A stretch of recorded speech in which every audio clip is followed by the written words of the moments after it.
Hello and welcome, everybody. My name is Rich Frazee, and I will be the host and moderator for this Ideal conference session. If possible, please turn your camera on so that the presenters can see you. Please make sure, though, that your mic is muted to minimize background noise. If you'd like to offer nonverbal feedback during the presentation, for example, a thumbs up, a clapping, or a heart emoji, you can use the Zoom reactions. There will be time at the end of the session for question and answer.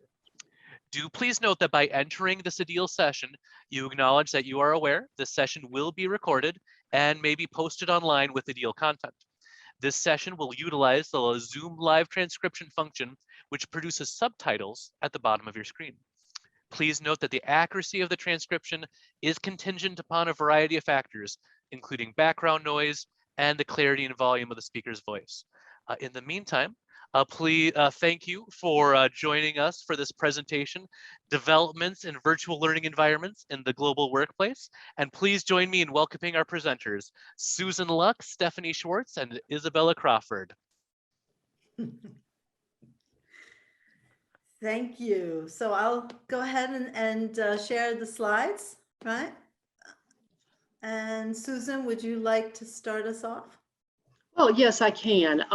This is, as Rich said, Developments in Virtual Learning Environments in the Global Workplace for the Ideal Conference. And we are 3 of 4 collaborators who have been doing these virtual learning projects, and we wrote a book that's been pushed out by IGI. It was published in June, and this is the name of our book. So as Rich introduced us, I'm Susan Luck from Pfeiffer University, and then Stephanie Swartz. It has been, as you see her listed as Mainz University of Applied Sciences, is driving the PowerPoint, and Izzy Crawford is from Robert Gordon University in Aberdeen. We're glad to be here. Okay, so next slide. Dr. Swartz. Okay. All right. Well, you might be asking yourself, how did this start? Well, we started engaging. Susan and I began already 6 years ago when we met for lunch at Pfeiffer University, and we both were teaching business communication courses. And we were wondering how we can give our students a more experiential learning environment, and started to come up with the Global Virtual Teams project. At the time, we weren't really aware of what kind of impact this would have. It was just very much a fun project, and but we figured that it was something valuable that we could give our students, and we both very much believed in virtual communication across digital channels. And so if you see here, you can see one of our first projects. This is Susan's class looking through a webcam across the ocean to my class in Mainz, Germany. So just to give you an idea of how we initiated our first project. So if you want to go on, Susan, to the publications. Well, yes, I have to say first, we had a lot of fun. And so did the students doing these projects. Everything from, I think, seeing that last picture, seeing people, my students seeing actually Stephanie's students were like, they're real. And I know we had, not in this particular one, but in another project, one of my students was a police officer, and she was on duty, and she came in full uniform with the gun and the handcuffs, et cetera. And Stephanie's students were just appalled about, what all is happening. But it gave us a great springboards for discussions. And so, it's not in this particular picture, but we just started having a lot of fun. And so if you go to the next slide, Stephanie, we started, and these are just some of them, we started writing about it and being published. And I know everybody here is going to take photos of this so you can go read our articles. But it's we have a lot of fun learning differences. That last on the page about what's in a word, small things where what the word tall means in German does not mean what it means in the United States when you translate it. And who knew? These were things Stephanie and I learned as we worked through our project. So next slide, please. And along the way, Stephanie ran into Izzy at a conference and Bell and Barbosa at a conference, and they said, we're in. And so the project just got bigger, and we've done some really great things. So, next slide. Okay, that's me unmuted. Thank you very much, Susan. So I was very honoured to be invited into this excellent partnership and very excited to be involved in our first four-way project for the USA, Germany, Portugal, and Aberdeen.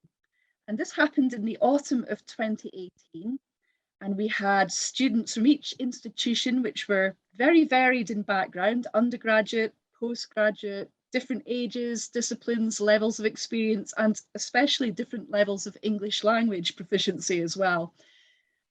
We used platforms which are now very familiar to everybody after the pandemic, but at the time were actually not that well known, particularly amongst students. So it was Slack and it was Zoom. And we also used Prezi and Powtoon as well as part of the project. So the format really was team building and a mutual assignment that all the students in each country had to work towards. They had to research and analyse the online presence of a global company. And this was very interesting because what we discovered through this project was that the way companies market themselves in each of those countries were really quite different. And indeed, the pricing structure for the same product could be really quite different. So there was so much that we learned, which is a point that's just been made from this. So we felt it was very important to evaluate the project that we had done. And so Bellum, who is our key research person in the team, came up with an idea on how we could go about researching this. So we wanted to investigate how far the project had enhanced the intercultural competence and intercultural sensitivity of the students. And so we used survey questions from Chen and Starosta, 2000, and came up with a survey that we gave to the students before and after the project. And it was quite detailed. There were quite a lot of questions across different criteria, including some open-ended questions as well. And at the end, we also did a debriefing exercise where we got the students to give us a more in-depth qualitative explanation of how they felt the project had gone, what they'd learned from it, what the challenges were, which is very important for us to learn from as well. And what we found was that the project had challenged preconceptions that students had of other cultures. There was a certain degree of fear and trepidation going into it because they were pushing themselves out of the comfort zone. Remember, this was before the pandemic when everyone was using Zoom, so it was all quite new. But what we also learned through our research was that with time and familiarity and breaking the ice with the students in the other countries, that increased their confidence and also their competence as well. It helped them to be more creative, more innovative, and really develop those kind of transversal skills that we know are so important in education today. Next slide, please.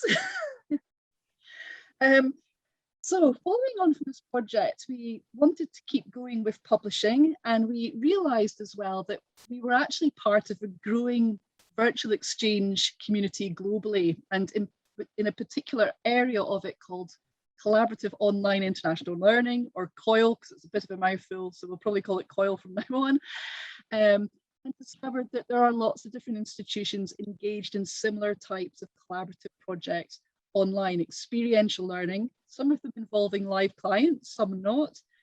And there is an international conference every year, International Virtual Exchange Conference, and several others which welcome learning from this kind of activity. Next slide, please, Stephanie. So we felt really we were quite pioneering actually with all of this, because when we attended these conferences, we realized that it was still quite embryonic, that a lot of people were there to find out how to do COIL as well. And so we felt that we had something quite important to share in terms of our experience. Next slide, please, Stephanie. So first of all, it inspired me to do my PhD on this topic, and I was particularly interested in the effect on employability that this has. And what we didn't have yet was the employer perspective on it. So we knew what students thought of COIL, but I wanted to see what employers felt and if it was important for universities to be doing more of this kind of project, sort of interdisciplinary. And so my timing was very interesting. I interviewed people in UK, Germany, and USA right at the point where the pandemic hit. So some of the interviews were before most of the world went into lockdown. Some of them were during lockdown, and some were just as we were coming out of it. And it was really interesting because the people that I interviewed before were saying, yeah, this is kind of important, it'd be good if we did more. But as soon as lockdown happened and we had this digital revolution overnight, all of the interview participants were screaming, we need to do this now in universities, it needs to be at the top of the agenda, it's so important. So that was really exciting for me to be able to investigate that, and I'm still in the process of writing up the research and publishing, and I hope to be finished my PhD in 2023, all going well. Next slide, Stephanie, thanks. Okay, so after the four of us had been engaged in global virtual teams projects for several semesters, we gathered lots of material, a lot of experience. We honed our project assignments, continued to learn more and more. And at some point then I thought to myself, why don't we do a book? And I'm sure that there are a lot of others out there who are also would be interested in contributing as well. So together we asked Bellum. Bellum had already some experience with IGI and recommended the site. And so we came up with the concept and we did a call for chapters. And before you knew it, in the end of the day, we had 17 chapters. And it's quite a big book. I don't have it with me. I could hold it up to the camera right now, but we're quite proud of it. And we're going to take a little bit of a closer look at the individual sections of the book. And we really hope that we were able to contribute something towards the discussion of COIL and inspire other colleagues to want to give it a try themselves. Oh, there's the picture of it. So I don't even need to give it to you live. Okay. Susan, I think this is your part. Well, yes. When we looked at the chapters that came in, they really started to fall naturally into 4 different sections. And so in all of the chapters, we used the word passionate were. There were people who really believed in what they had done and how that when they tried the virtual online learning and projects, what had happened, they were just really sold on it. So our chapters are broken down. The first section is about just exploring virtual environments. And the very first chapter in this book, Reimagine Your Classroom, Preparing for the Global Digital Workplace and Virtual Teams. And I believe Minna wrote that before the lockdown, just that she was starting to do just some of this work like we were going, we're seeing there's a need for it. Companies are working this way, and there's a lack of coursework. If you look at, and it's interesting because I attended a conference ad hoc committee yesterday on business practices. What are American businesses looking for? And one of my colleagues brought in and said, the top of the list is communication, but right under it is global cultural and communicational competence. And so here we are. Minna was getting used to it. Robin McCutcheon teaches in a seated classroom at Marshall University, and Marshall was totally seated until the lockdown, and they all had to figure out, how do I prepare my classes. Even how I think about preparing my classes is different. If I'm thinking about it in a virtual world, and if I think about preparing my classes differently, I'm also thinking about preparing students to think about work differently. And this is what her chapter is about. Kathy Langston teaches the University of South Carolina's International School of Business. A lot of her students are Chinese, and they either had to go home or were home or whatever during the pandemic. And she really had to work on how do we use the framework of inquiry rather than just let's catch and discuss as we can. How do I make the same kind of results that come out of a classroom discussion happen when everybody's asynchronous and online? So next slide, please. Section 2 is on virtual learning environments and practice. And this section is, to me, one of the most fascinating. They're all interesting, but this is one of the most fascinating. It's again, what there were people who were doing things the way Stephanie, Isabella, and I were doing, kind of were out there, you know, thinking we're on our own, trying things because we're meeting a need. And so the first chapter about integration of innovative COIL models into the curriculum in B schools in India came about because our two researchers found that students in India were learning to the test, but they couldn't learn how to apply what they were learning to take the test into actual business global competency. And so this is about what they did. The second one, cross-cultural virtual team projects, is an engineering project. And that was just really interesting about, if you look at all of the researchers are from Toronto, but they were talking about, you have engineering that may be global, actually practically putting it into place. How do you use different engineering structures, different standards? So that's fascinating. And then we have, others the same thing, developing a global mindset. Izzy mentioned earlier about our students who were afraid and didn't think of themselves as a global citizen. I remember being in class and making a statement to a student who said, "Why are we doing this project?" And I said, "Because the world is global and we want to make you a global citizen." He said, "I'm a citizen of the United States." I said, "Well, yes, you are, but you are also a global citizen and you've got to think differently." And this is the same sort of, how do you develop that mindset as what she did.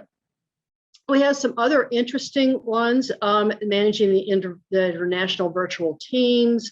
If you notice that our researchers came from the Czech Republic, Latvia, and Germany, and the UK. They're very much like we were, going, hey, let's see what we can do and teach students to participate and get used to working with people from different cultures. Mike Langston's project is online doctoral programs.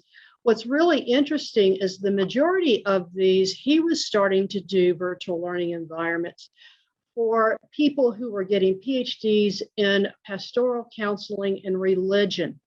And so he really has people from all over, every continent, all over the world in his classes. And this is what he has learned with the opportunities.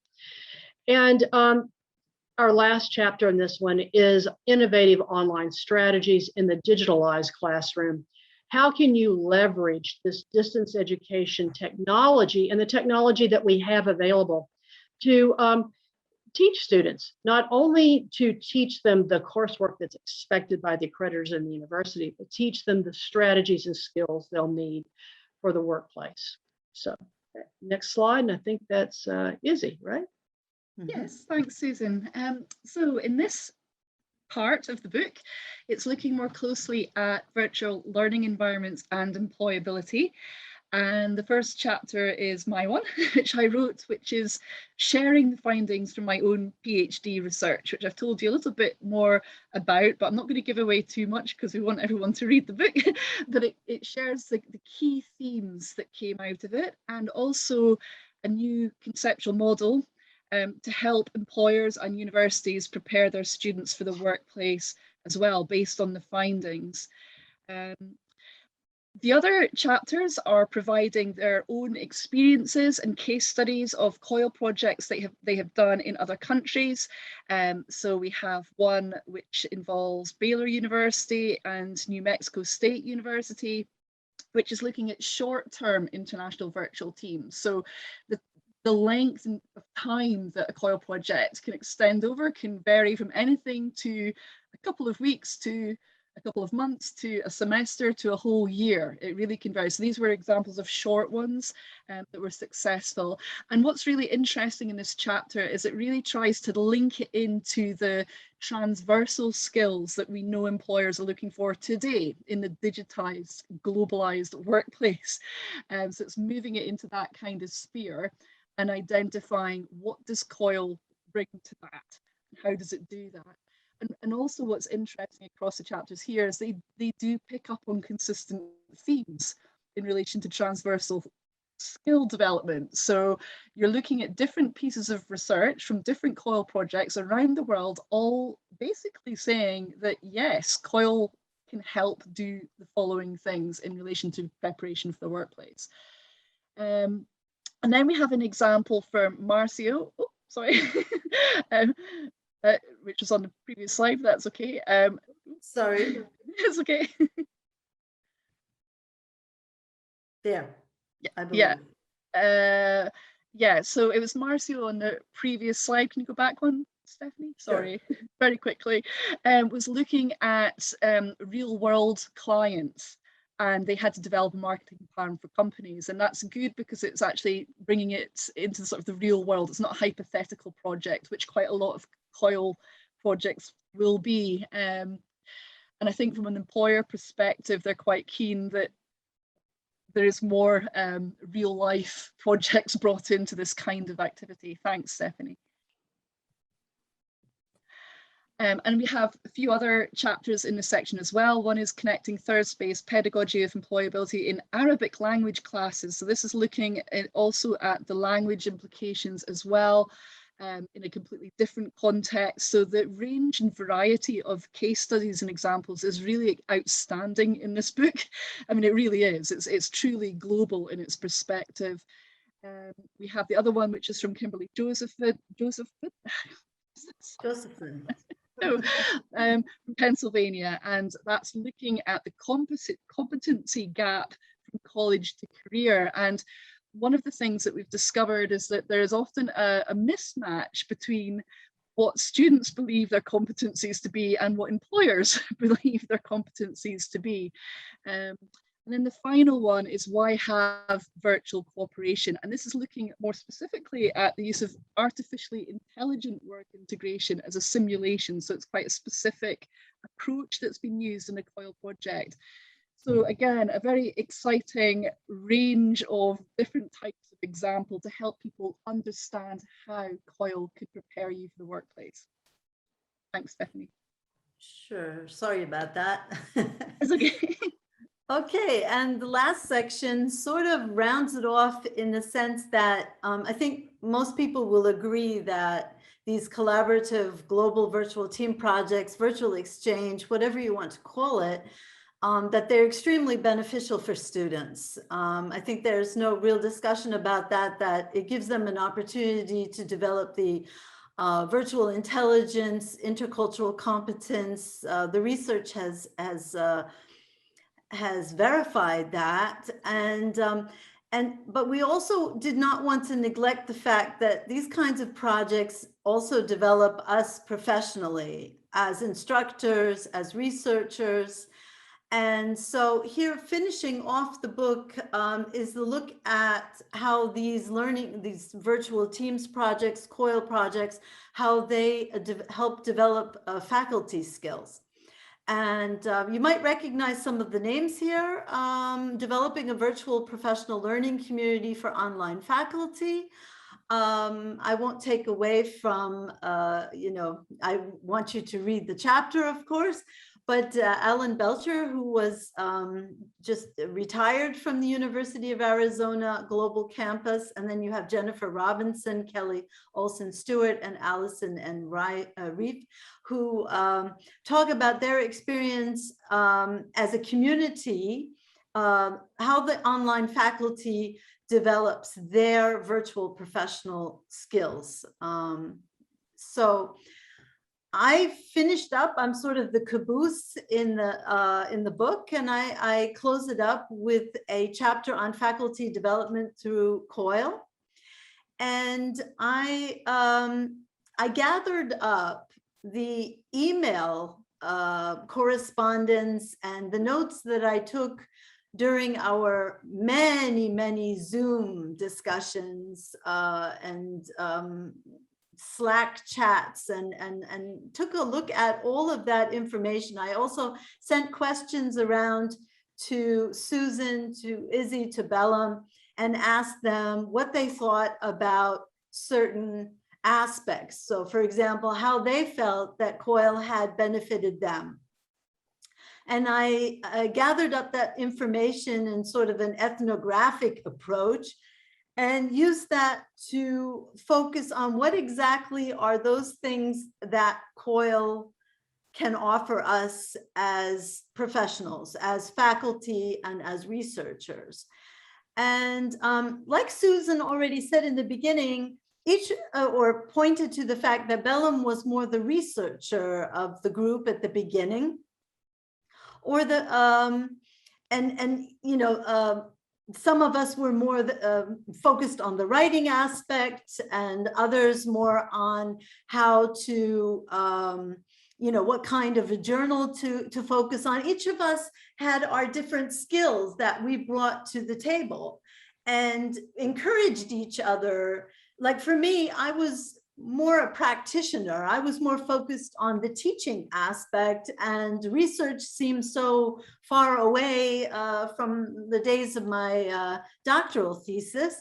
And I got excited again about the idea of going back into research and writing. And like Izzy said, it encouraged her to change the topic of her PhD thesis and to focus on the topic of COIL. So that was one of the aspects. But also part of the thing was that by the conversations that we had about the assignments, we discovered that we had different approaches, different notions. I mean, the learning outcomes we shared primarily, but different approaches, different methodology in the classroom. We started to explore, let's say, Susan introduced the idea of using Slack, for example. We started to play around with other things that, like, what was it? Was it Playtunes or what was it? Powtoons. Powtoons, that was it, Powtoons. And you know, other kinds of applications that we could incorporate into the classroom. And we always felt we needed to try these things out ourselves so that we could make it credible for our students. So we even began our classes by showing them screenshots of our Zoom meetings to show, and also to show them, okay, you know, like, for example, Izzy was blacked out because her camera wasn't working, or whatever the case may be, that we're also in a process of learning. And that appealed to the students because they didn't have this feeling that, you know, here are some professors who just came up with some crazy ideas and they're dumping it on us and expecting us to be able to do everything on our own, but rather that we were just as excited about it. And I think that enthusiasm also, you know, affected our students' motivation. Another aspect that I would also like to mention here is how we had to familiarize ourselves with not only our own university structures, whether, for example, we needed some kind of acceptance from an ethics committee, whether we were allowed to do research, whereas, for example, in Germany, that wasn't necessary, or the European Union data protection regulations, which we had to worry about in terms of sharing the students' emails. So there were many facets to this. And if you're interested, you can find out more in the chapter but that's just sort of a little taste of those things that I felt were important to mention. So, Stephanie, I want to jump in for one thing Sure. too, and say that we weren't the only ones learning. I would think that our colleagues learned. Like Stephanie mentioned, I was the one who hit the IRB, the very long, I think it was 37 pages of the IRB application to be able to, for us to do the research. And my colleagues really didn't understand what we were doing. So to give them, on the IRB board, to give them the explanation. And I remember we were almost turned down because they said, you're not protecting the students' privacy. And I could go back and say, oh, excuse me, here's the EU, and let's talk about what this means. And as we were having our own little virtual conference, me with the committee about what does this mean, one member of the committee brought in somebody else who was teaching, European history at the moment. Come look at what they're doing. So, we had a lot of people who, I would say, by association with us as well, also began to develop. And I think, Stephanie, you have other colleagues who are doing COIL projects, and Izzy's led a workshop, and it's been pretty great. Well, I would say, I mean, without wanting to pat myself on the back, but I would say that I drew attention to a different approach to teaching at my department, at the School of Business. And I started to get more and more attention. And then COVID occurred. And then all of a sudden I had a lot of people knocking on my door saying, hey, how do you do this? Yes. Can you show us some examples? And then I, together with a couple colleagues, put in an application and received a stipend from the German Academic Exchange Service, which is kind of related also to the Erasmus and the European Union funding. And we received €500,000 in order to partly, and a large part of that is to get somebody to coordinate COIL projects at my university. So it definitely had a kind of snowball effect. And I think I wasn't the only one among the colleagues. Yeah, so I'll just very quickly say the first workshop I did at my own university was before the pandemic. And yeah, this is interesting. Didn't get much response after that. After the pandemic, I put in an application for an Emerging Stronger from the Pandemic funding award internally and secured it. And so now the university has asked me to roll it out across the university and create resources. With that, I hope there will come a post at some point for somebody to lead COIL. I don't think I'll be able to do that in addition to my existing role, but it's all moving finally in the right direction. And there's no question that the pandemic has facilitated that. It's pushed everything along. I have to tell this one story too, because we're talking about how wonderful it affected us, but it also how much it affected the students. When we went into lockdown, I had a student who was the fire chief in one county in North Carolina. And this particular county is a healthcare desert, which means there are no doctors, there are no hospitals, there are no anything. The only thing they have in this county is my student, Jim, and the people who work for him in the fire department and the EMS.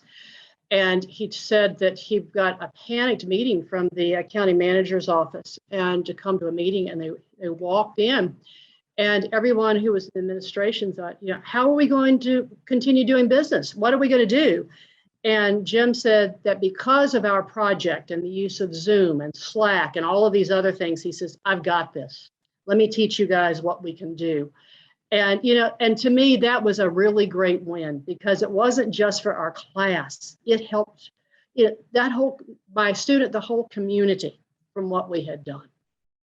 Yeah, that's great. And I think there are many success stories of students who were able to secure really great jobs as a result with their certificates and their digital badges to certify in LinkedIn or, when they make an application that they have these kind of skills. It's one thing to maintain that you have intercultural competence or that you can communicate successfully across, continents using digital channels. But it's another thing to be able to certify that, to show, hey, I was involved in this 6 or 8 week global virtual teams project where I had to bring a deliverable together in a collaborative manner with people from totally different cultures. And, yeah, those are our success stories. I have a good example of a student in 2018 who was in my class, who then applied for a job with the BBC World Service as a reporter, talked about the COIL project, the interview, and got the job because of the intercultural competence. So that's one of my favorite examples. Absolutely. Okay, so this leads us to our webinars, where we would like to further share what we have learned and what we got out of it. It's not just a plug for our book, but we of course do want people to read it. But we also want to discuss the topics, keep it alive with the different authors. And so we've invited several of the authors as panelists, and the first one is going to take place. I don't want to jump the gun. Did somebody else want, was this Susan's? Go ahead, Stephanie. You're doing a great job. Thank you. Yeah, this is on November 1st, and I believe I forgot to change the time, right? It should be 12:30 Eastern Standard Time. And that's the Zoom link. There's going to be in LinkedIn, we're going to also be sending around the information, or if somebody's interested, just write us a mail and we'll forward you the information. And then a week later, we're going to have it's again, the times are messed up. I'm sorry, I apologize. But again, we'll be talking about the second part with the virtual learning environments in practice. Again, panelists include some of the authors from that section. And then November 16th, there will be another one on the third part with Izzy leading the panel on employability and virtual environments. And in the last one, I'll be leading the panel on the discussion of virtual learning environments and faculty development. What I can do is I can change the times, and then I could share the slides with anybody who would like to have, have this so that they have the information. So, questions? Thank you so much. If anyone wants to put anything in the chat for a question, they can. We have a pretty small, a nice cozy group. If anyone wants to just kind of unmute and start talking, I think that'll work just fine in this setting. In the meantime, I'm just going to relay something that I'm seeing in the chat. This is such a wonderful project and collaboration. I believe this is just the beginning for this project, as I believe that schools as well as workplaces may start to adapt to the virtual hybrid environments as a norm. I believe that Facebook is even starting to pilot such practices. So thank you so much for sharing this. You're very welcome. Yes. And I've just popped in the chat to say thank you for that feedback. It's always nice to hear when you've done a presentation. And just to say, it's really enjoyable. And I think the thing I've enjoyed the most is getting to know Stephanie and Susan and Bellum, who I have to say, I've only met Stephanie in real life. I haven't actually met Susan and Bellum in person yet. And we've been working together since 2018, but I feel like we're old friends, and it's just been lovely. And the students say that as well. After the project's end, they feel a sense of loss, and many of them have stayed in contact afterwards. So it's an enjoyable thing to do. The first thing that came to mind when you were mentioning different applications being used, and you touched on it, and bravo to all of you. I was reminded, so I'm at the University of Wisconsin-Madison, and in March 2020, when we made the pivot to remote online instruction, there were lots of concerns about make sure that you're using university-sanctioned online tools because we're concerned about student privacy, data privacy, et cetera, et cetera. So I'm just picturing that across institutions across continents and all those different factors. Again, just bravo and my hats off to all of you for navigating those regulatory concerns, as they want to safeguard people, and I respect that. I also respect that's a lot of work you had to do too. I don't know what others think, but I think it's easier now since the pandemic, because in my institution, they really loosened up the restrictions on the platforms because they had to. But before the pandemic, it was a bit harder. We kind of just went ahead and did it anyway. So I don't know. Yes, and we're doing, I think, I have a class that is a virtual team, but it's not doing international right now. And I met with them last night. And two of my students said, well, these are some great apps. One is Trello, which is a storyboard. We can build that into Slack. Can we do it? And I said, yes. And I just thought how nice it is. I don't have to go back now to the provost and explain A, what Slack is, B, what Trello is, wait 3 weeks to get permission. It was like, yes, build this in. Those are good. It was really nice. I have a question. You seem to be well covered in how you publish and all that, but have any of you worked with IGI Global? I think they're still in operation. That's who we published. That's who we published the book with. IGI. Oh, okay. I'm sorry, Yeah. I missed that. Okay. Yeah. Great. No, actually, I can really highly recommend it. They are extremely good. Their platform is fairly easy to work with, and they make editing a book much more pleasurable. And I mean, it is a lot of work. It really is. Right. Yeah. Well, a colleague and I wrote an article about a degree program years ago. It was 2007, sorry. So, okay, thank you. Yeah, sure. Yeah, they're right out of Hershey, Pennsylvania, which is close to my heart. I'm a Pennsylvanian from origin, and so, yeah. So any other questions? Yeah, then I guess thank you for joining us, and I hope you got something out of it. And we would be very pleased if you would join us for the webinars. By the way, those times are correct. Sometimes a little confusing because we have daylight savings time a week earlier in Germany and in Europe than in the US. And so we had a little bit of a back and forth on the times, which is just, again, another example of what you have to overcome when you do global virtual team projects.